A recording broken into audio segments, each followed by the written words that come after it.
সিম্পলে তোমাদের সকলকেই স্বাগত। তো আজকের এই ভিডিওতে আমরা গতদিন যে সূত্রগুলো শিখেছিলাম সেই সূত্রগুলো প্রয়োগ করে কিছু অঙ্ক করব।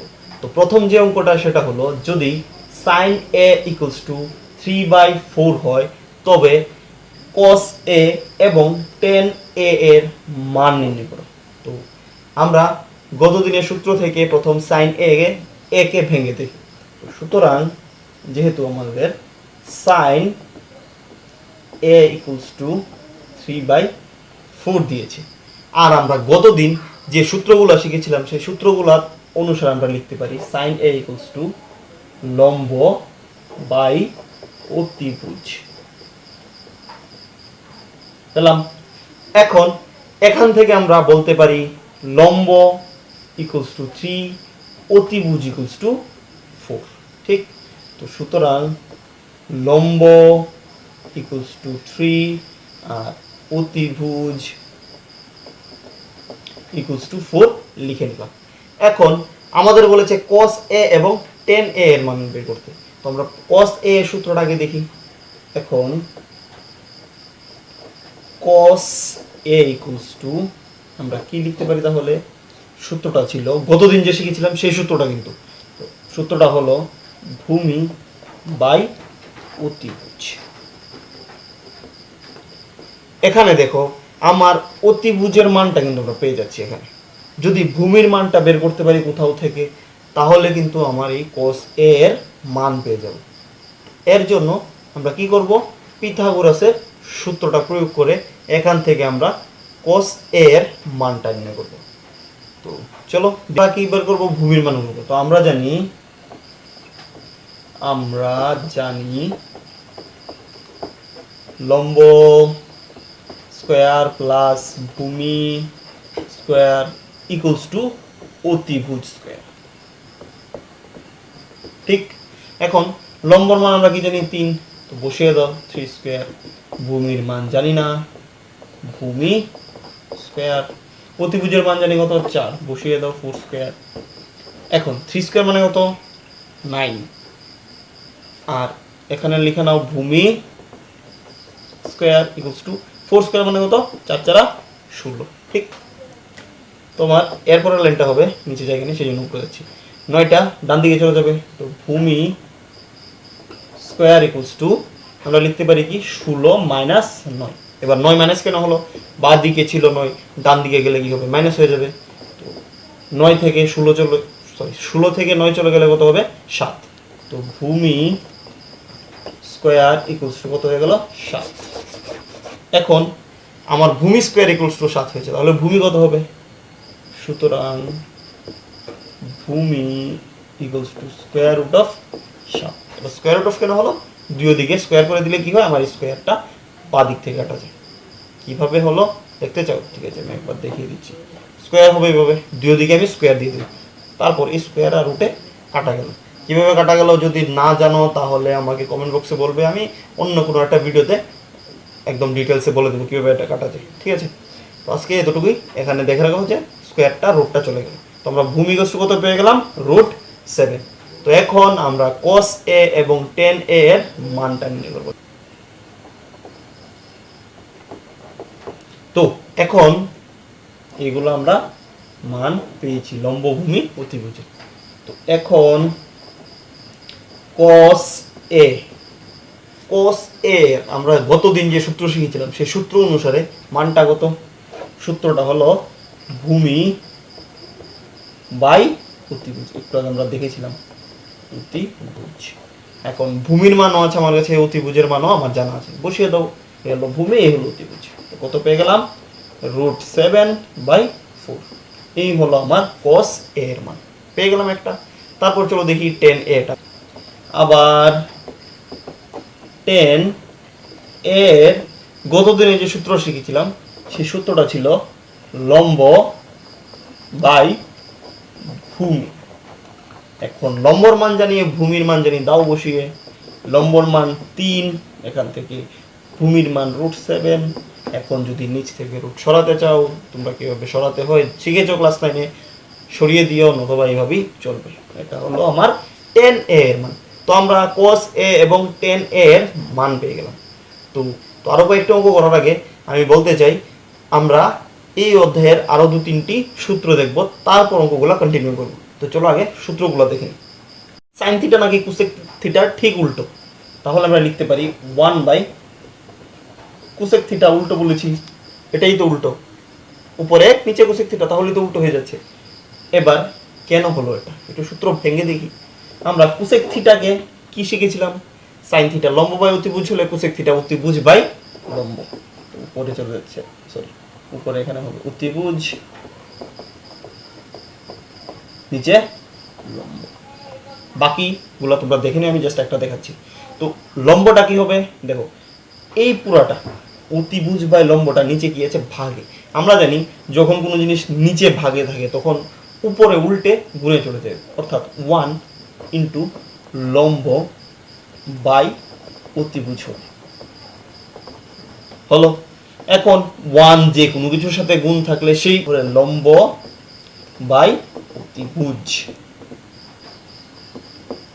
লম্ব বাই অতিভুজ ইকুয়ালস টু কি সাইন থিটা। তো আমরা বুঝতে পেরেছি কেন আমরা সাইন থিটাকে কোসেক থিটার ঠিক উল্টো বলেছি। তাহলে আমরা সাইন থিটা ইকুয়ালস টু কি লিখতে পারি 1 বাই কোসেক থিটা। ক্লিয়ার একদম? তো চলো বাকি তিনটা দেখি। আমি কিন্তু এইভাবে ভেঙে দেখাবো না, এখন কি just sine theta 1 by cosec যেভাবে, তাহলে আমরা cos থিটাকে কি লিখতে পারি 1 বাই sec থিটা। ঠিক tan থিটাকে কি লিখতে পারি 1 বাই cot থিটা। এই হলো আরো তিনটা সূত্র।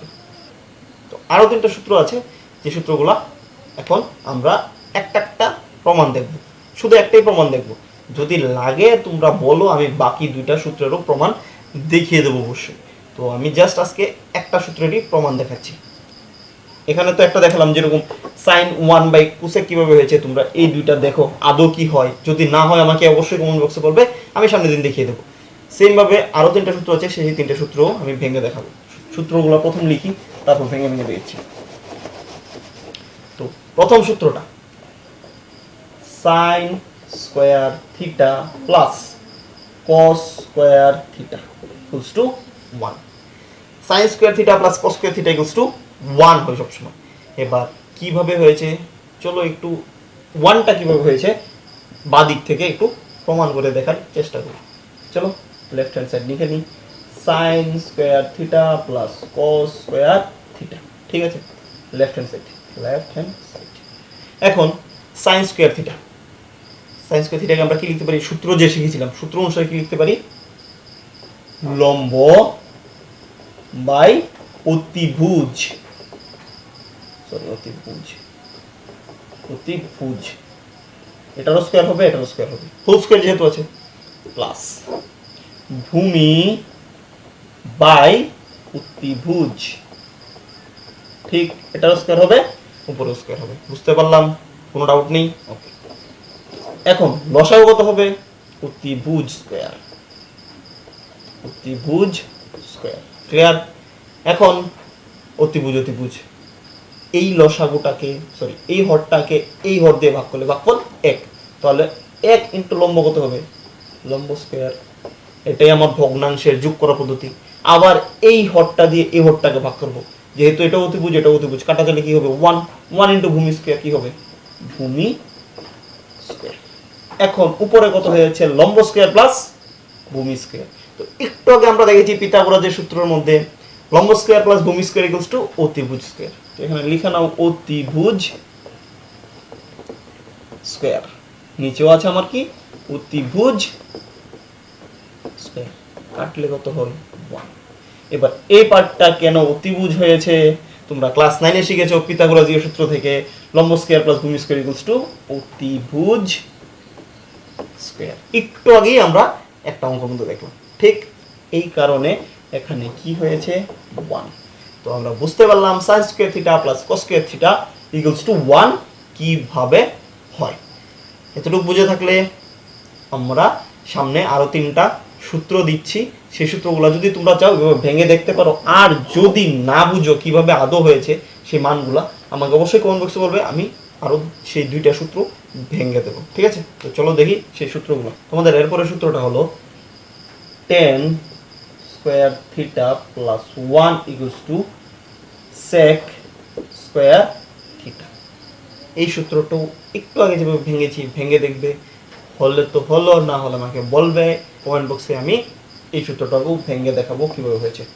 তারপরে যে সূত্রটা সেটা হলো 1 plus cot square theta equals to cosec square theta.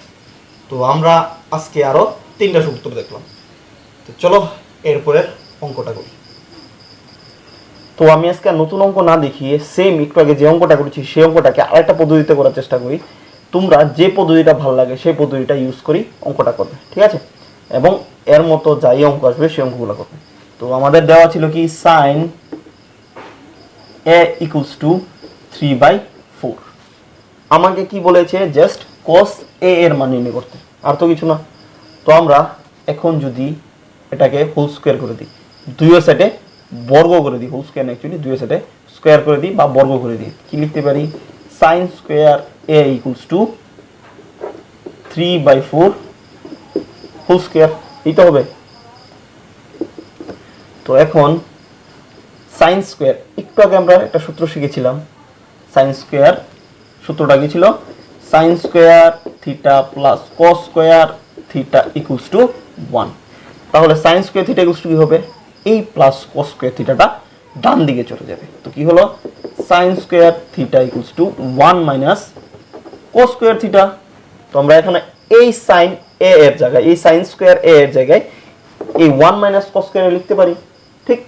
তো লিখে নিই 1 minus cos square A equals two 3 3 9 4 4 16 হলো, ঠিক।